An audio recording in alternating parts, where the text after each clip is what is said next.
The serenity of the Himalayas was shattered. A place known for its breathtaking beauty and tranquil environment suddenly became a scene of chaos and terror.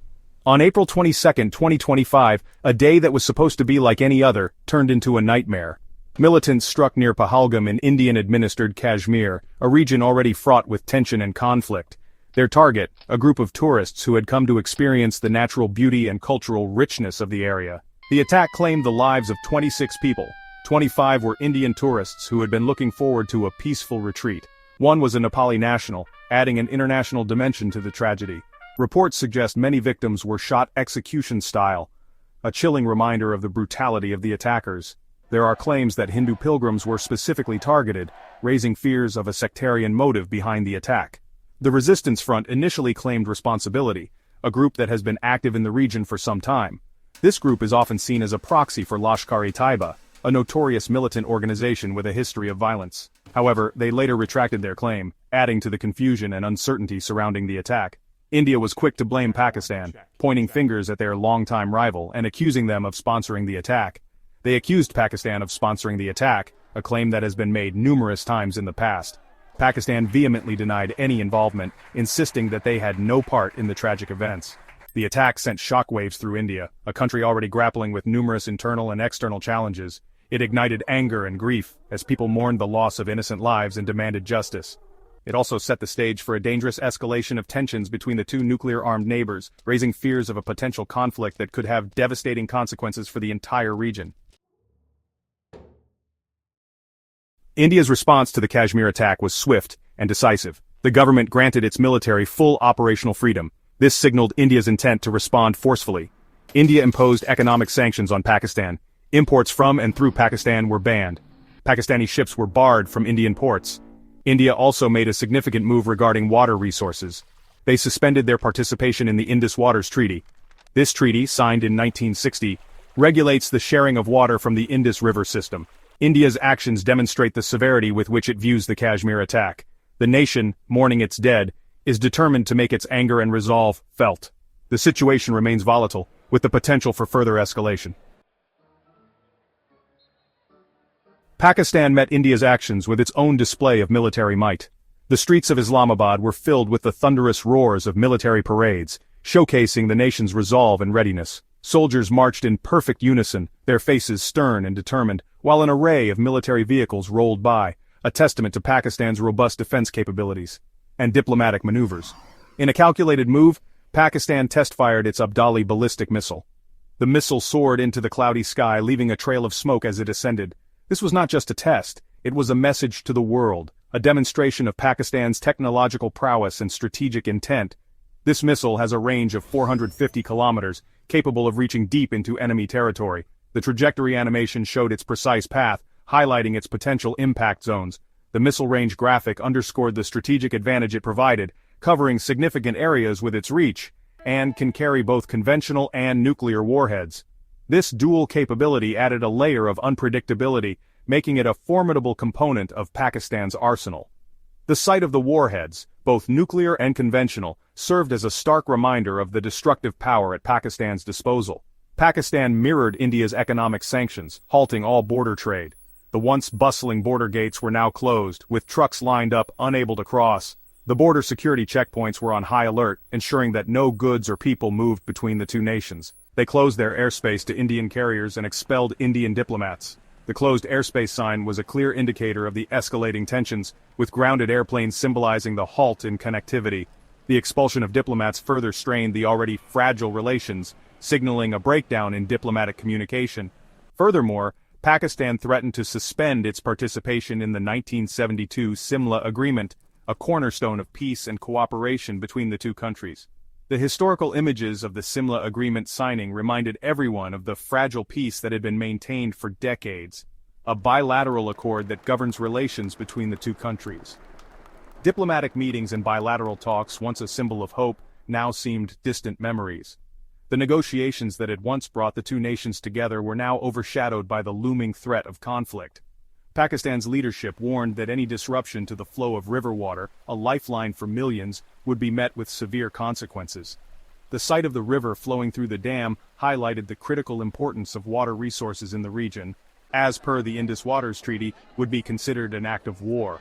The Indus Waters Treaty document, a symbol of cooperation, now stood as a potential flashpoint. Diplomatic discussions around the Water Treaty underscored the high stakes involved in this dispute.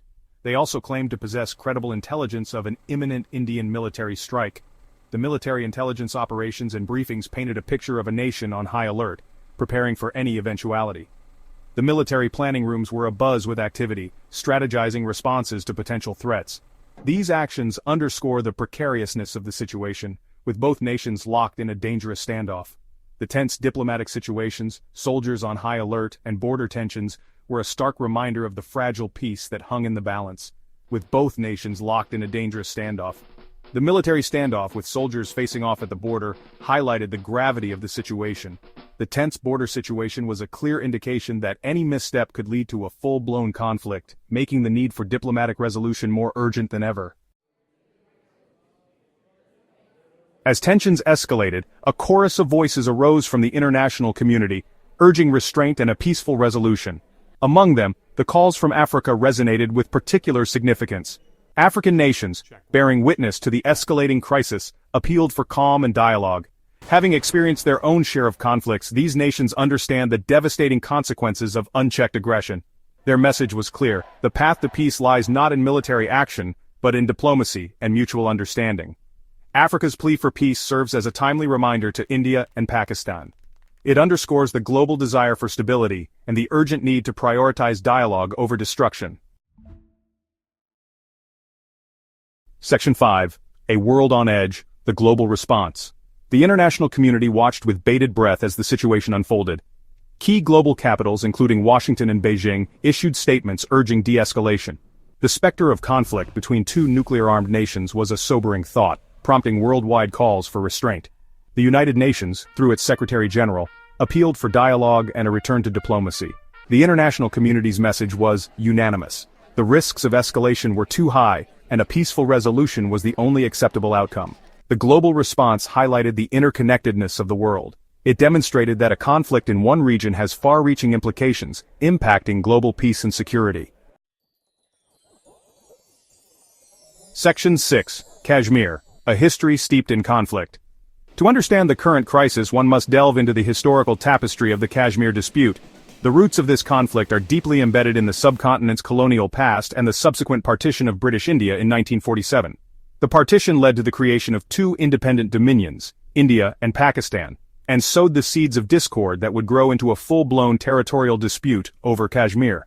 This territorial conflict has been a persistent thorn in the side of India-Pakistan relations since their independence in 1947. The partition was marked by mass migrations and communal violence, setting the stage for a contentious relationship between the two new nations. Kashmir, with its strategic location and diverse population, became the epicenter of this rivalry. The former princely state of Jammu and Kashmir, with its predominantly Muslim population but ruled by a Hindu Maharaja, became a point of contention. The Maharaja's decision to accede to India was influenced by the tribal invasion from Pakistan, which forced him to seek military assistance from India.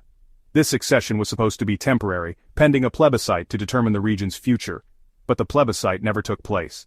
The Maharaja's accession to India, under duress according to some accounts, sparked the first of several wars over the region. The 1947-48 war ended with a UN-mediated ceasefire, establishing the line of control, which still divides Kashmir today. This line has been a flashpoint for numerous skirmishes and full-scale wars between India and Pakistan. The dispute has left Kashmir divided along a line of control, with India administering the majority of the territory. Pakistan controls a portion of the region, and China also claims parts of it. This division has not only fragmented the land but also the lives of the people who call Kashmir home. Families have been separated, and the constant military presence has created an atmosphere of tension and uncertainty. The conflict has claimed countless lives, fueled mistrust, and hindered progress in the region. The human cost of this prolonged dispute is immense, with frequent outbreaks of violence, protests, and a humanitarian crisis that continues to affect the daily lives of Kashmiris. Despite numerous attempts at peace talks and international mediation, a lasting resolution remains elusive, leaving the region in a state of perpetual conflict.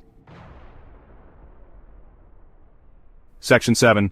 The Nuclear Shadow, a Looming Threat. The Kashmir conflict took on a new dimension in 1998, when both India and Pakistan conducted nuclear tests. The world watched with alarm as the subcontinent became a nuclear flashpoint. The presence of nuclear weapons in the arsenals of both countries adds a terrifying layer of complexity to the situation. Any escalation of conflict carries the unthinkable risk of nuclear war, with potentially catastrophic consequences for the region and the world. This stark reality underscores the need for extreme caution and the absolute necessity of pursuing peaceful solutions through dialogue and diplomacy. Section 8. The Path Forward, Diplomacy or Disaster. As tensions simmer, the path forward for India and Pakistan is starkly clear: diplomacy or disaster. The international community's calls for restraint are not mere platitudes, they are born out of a deep understanding of the potential consequences of further escalation. Dialogue, however difficult, is the only viable option. Both nations must engage in meaningful and sincere talks, addressing the root causes of the Kashmir conflict and seeking common ground. The alternative, continued animosity, mistrust, and the constant threat of violence, is unacceptable. Section 9. A Call to Action, Securing Lasting Peace. The responsibility for securing peace in the region rests not only with India and Pakistan, but also with the international community. Global powers must leverage their influence to encourage dialogue and facilitate a peaceful resolution. The African continent, with its experience in mediating conflicts, can play a significant role. Their call for peace should be heeded, and their expertise in conflict resolution utilized. The stakes are too high, the potential consequences too devastating to allow the situation to fester. The time for action is now. The world is watching, hoping that wisdom and reason will prevail. The pursuit of peace is not a choice.